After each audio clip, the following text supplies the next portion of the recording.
Okay, I know. It's already been like what, 3 weeks since Pokemon released? Oh yeah, it's been a long time, and I'm just now putting up my review for it. There's this one YouTuber I watch who always gets his reviews out late, except for Pokemon. He's already released 3 reviews for it. Like literally, he's released 3 Pokemon videos, practically saying the same thing over and over and over again.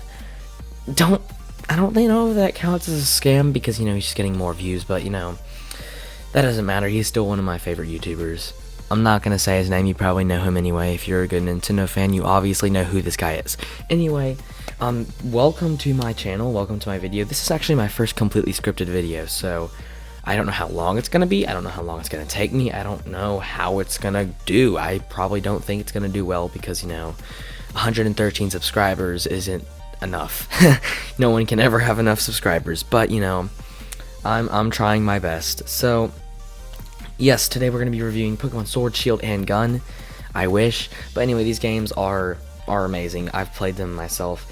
And I'm just going to go on my personal thoughts and just basically just start ranting about this game. Because, there are a lot of things, there are a lot of mixed reviews about this game. And I'm here to decide which one I'm on, which I kind of already spoiled. But, let's just hop right into it. When I usually play Pokemon games, one of my favorite Pokemon games probably of all time is Pearl and Diamond. That was what I grew up with, and when I played that, it was a lot of fun, but I think Sword and Shield has been much more fun than Pearl and Diamond is, to the point where I'm almost saying that Sword and Shield might be my favorite Pokemon game of all time. That's I don't know if that's because this game definitely has very mixed reviews, but I have loved this game, every second of it. It has just been amazing, so much fun. I've never had this much fun with a Pokemon game ever in my life. If you don't have this game and you're a somewhat Pokemon fan, and even if you're not a Pokemon fan, I would suggest getting it because it's just so much fun and it's a great game to start on. And I would say it's probably one of the first games, if you're getting a Switch, that you should probably pick up. It is one of the most fun games I've played to this day.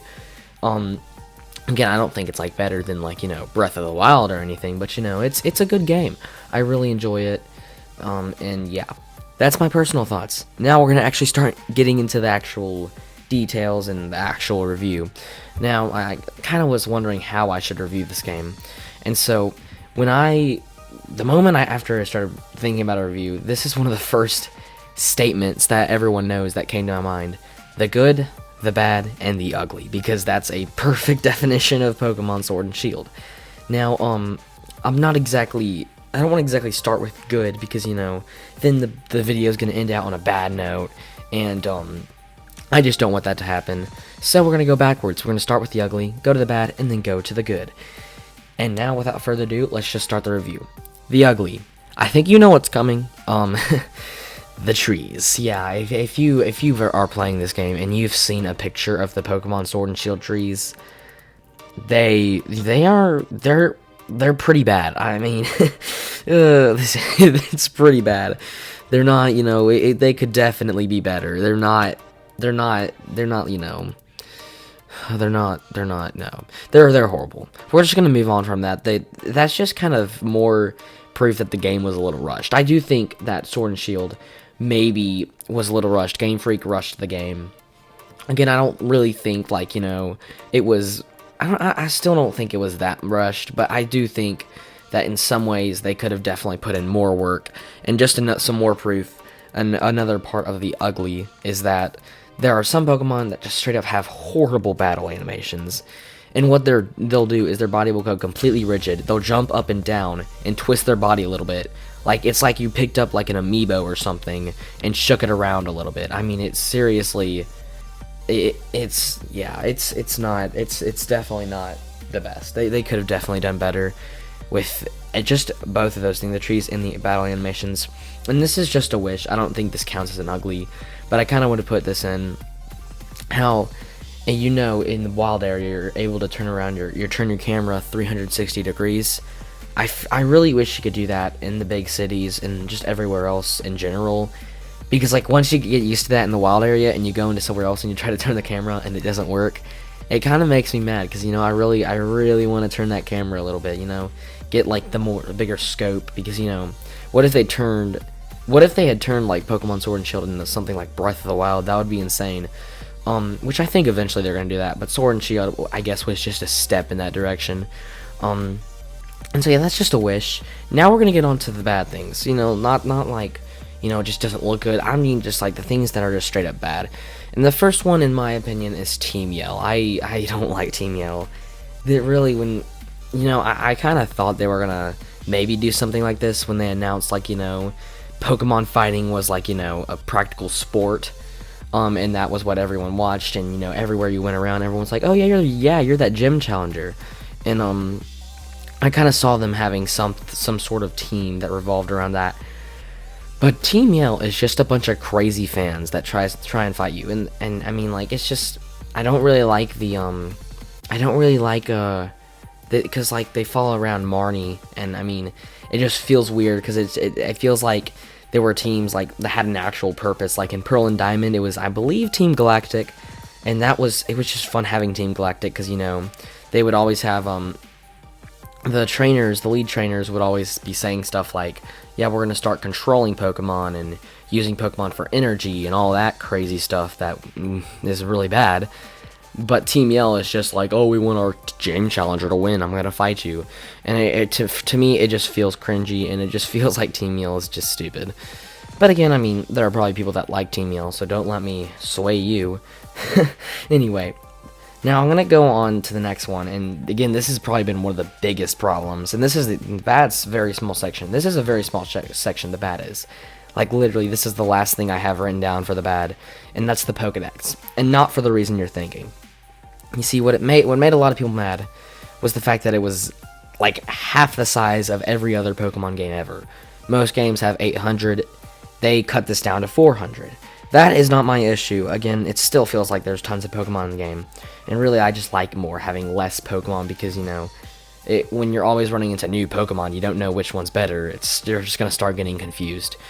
And it's not that it's too small, but in my opinion, it's because the selection, the certain ones of the 400 they picked weren't amazing. I really wish, there are a lot of Pokemon that I really wish would have gone in.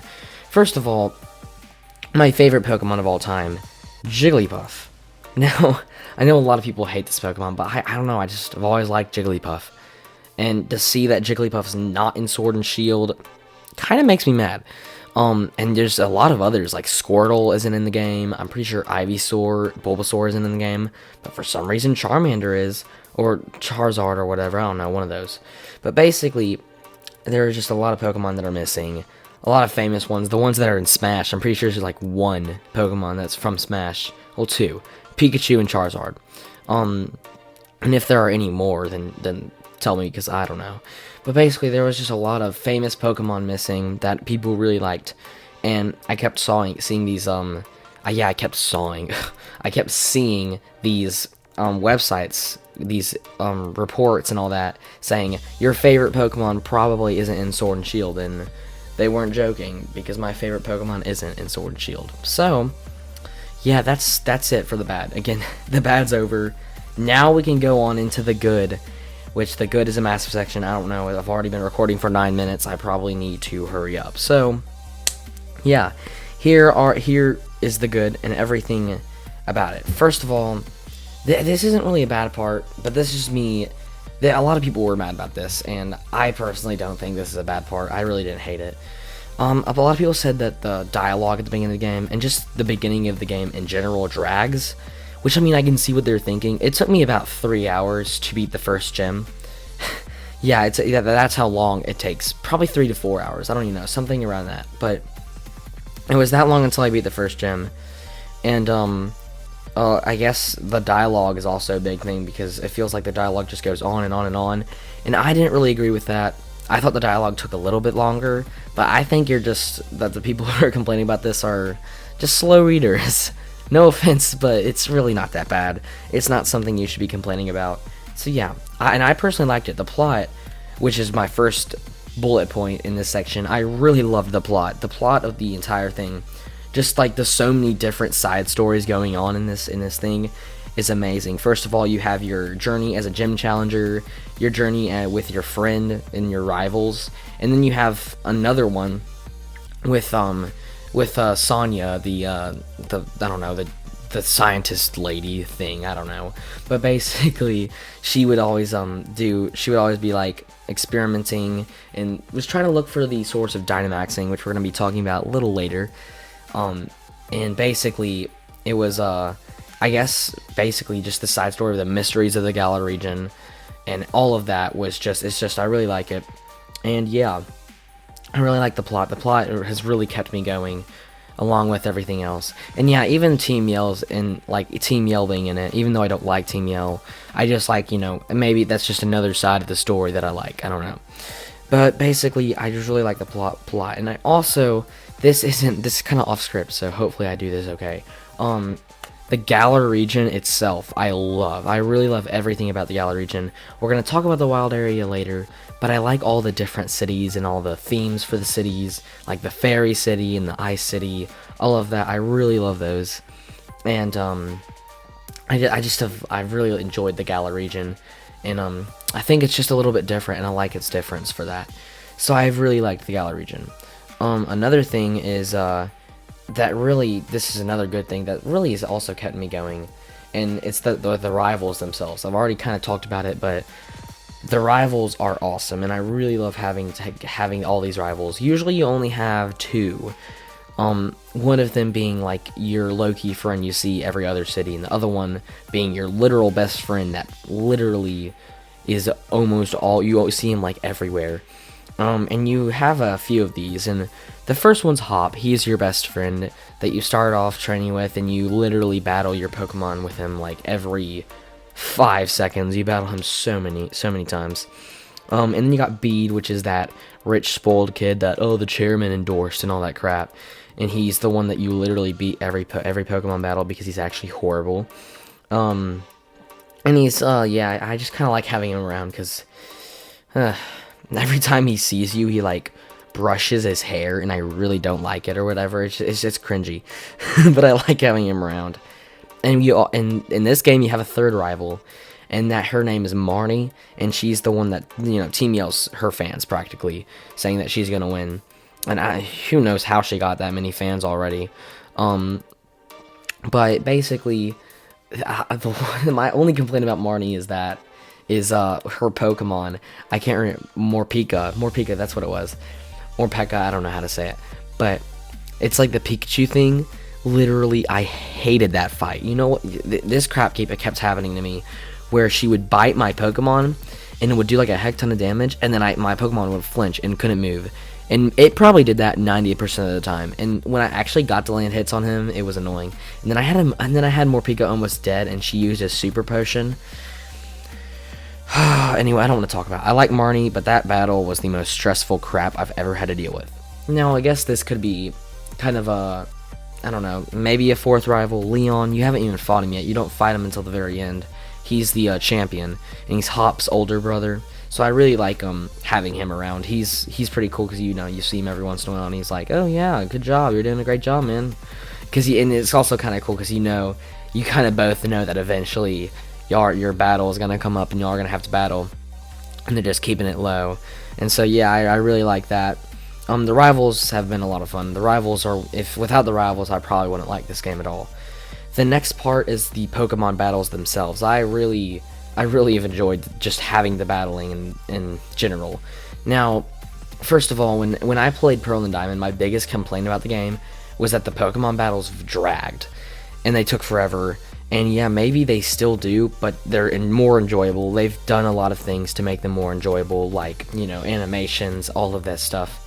And I do think the Pokemon battles have gotten better as a whole. And I'm going to move on from that topic because I need to hurry up. The next thing is the gym battles. This is the end of the conversation for this one. The gym battles have never been better. The fact that you have a crowd surrounding you, giving you that exhilaration when you play. Then the Dynamaxing in that, which, yeah, by the way, I love Dynamaxing. It's a lot of fun, and it really gets you excited. because I really like the Dynamaxing part of it, and just how, you know, and just how you can Dynamax your Pokemon and fight the other Pokemon, and it's just really big fight, you know. And I really like the gym battles. The gym battles are amazing. The Dynamaxing is amazing. Everything about that is amazing. The next part is the fact that the Pokemon are cool. I really like the new Pokemon. The new Pokemans are good. And one of them in particular is Corviknight. I don't have the Corviknight yet. I haven't evolved him yet. But Corvisquire, Rookidee, or Rookidee into Corvisquire, and then Corviknight. I've really liked those bird Pokemons. I just really like the new Pokemon that they have in this game. And even the starters I've grown to like. I mean, I really like I chose Grookey, and I really have liked Grookey all the way through. I've heard Scorbunny's okay, and with his Scorbunny's pretty good with his new ones, with his evolutions. And I've heard Sobble straight up sucks. Anyway, I like the Pokemon. This is the big one. This is the big thing that has really pretty much set everyone into, like, you know, insane happiness, because this is apparently the part that's making everyone happy, and that is the wild area. Personally, the wild area is not for me, but the wild area is really cool because you can train your Pokemon. That you can practically find every Pokemon in the game in the wild area. I really do like the wild area. I think it's a really good addenda, and again, it's just kind of more proof that they're stepping in the right direction. Game Freak is definitely stepping in the right direction when it comes to just everything. I think that the wild area is, again, another way they're making this game into something like Breath of the Wild. I think the wild area is just amazing, and I think alone that could make this game an amazing game. And so, yeah, that's all I have to talk about, but now we're actually going to get into the rating. What is a review without rating the game? Instead of saying, oh, it's a good game. And yes, you just heard me turn my page. It's time to rate this game. Now, I have invented my own rating system, because, you know, everyone's like, oh, 10 out of 10, 5 out of 5. I don't know what else they've done, like 100 out of 100, I don't know. But basically, I've decided to do mine out of 4 points. This is the Huddybear rating system. Out of 4 points. The 4 out of 4, if you get a 4 out of 4, you're among the legends. Breath of the Wild, Red Dead Redemption 2, Super Mario Galaxy, those kind of games. 3 out of 4 is a pretty good game. 2 out of 4, meh. Some people like it, some people don't. 1 out of 4 is it's a bad game. It's like a bad game, and, you know, there might be people that enjoy it, but it's overall a bad game. 0 out of 4 means that it is so humanly bad that it shouldn't even exist. 0 out of 4 is the games that straight up suck. Now keep this in mind, this is the Huddybear rating system. This system is going to be what takes over all rating systems in video games. I'm kidding, that's not happening. Anyway, what did I give Pokemon Sword and Shield? I was really I'd already decided it's either going to be 3 out of 4 or 4 out of 4. And I couldn't decide, but I don't think it's up there with the Legends, but it's a definitely, I would say maybe like 3.9 out of 4, but I'm going to say 3 out of 4. We're not going to do decimals. 3 out of 4. And every second of this game has been enjoyable. It's been a great game, and I've just loved it. And again, it's just kind of proof that Game Freak, even though people have been bombing this game and saying it's horrible, and, you know, they've done the review bombing stuff, but I mean, like, just alone, this is just proof that Game Freak is stepping in the right direction, and that Game Freak is really doing a great job with it, with just Pokemon in general. Like, eventually we're gonna have Pokemon games that are formatted like Breath of the Wild, like the wild area everywhere, even in the cities, and I think that's just gonna be really cool. And I think eventually Pokemon is gonna just become an amazing game, and I think this is just a step in the right direction, and I really have enjoyed every second of this game so far. So that is it for this video. If you like Pokemon Sword and Shield as well, then hit this video with a like. If you don't like Pokemon Sword and Shield, then still hit this video with a like. Also, make sure you subscribe, hit the notification bell. If you'd like to discuss this game more in further detail, make sure to join my Discord. I have a Discord that will be in the description. Without further ado, let's just go ahead and end this video. Thank you guys so much for watching. I'll see you guys in the next video. Adios.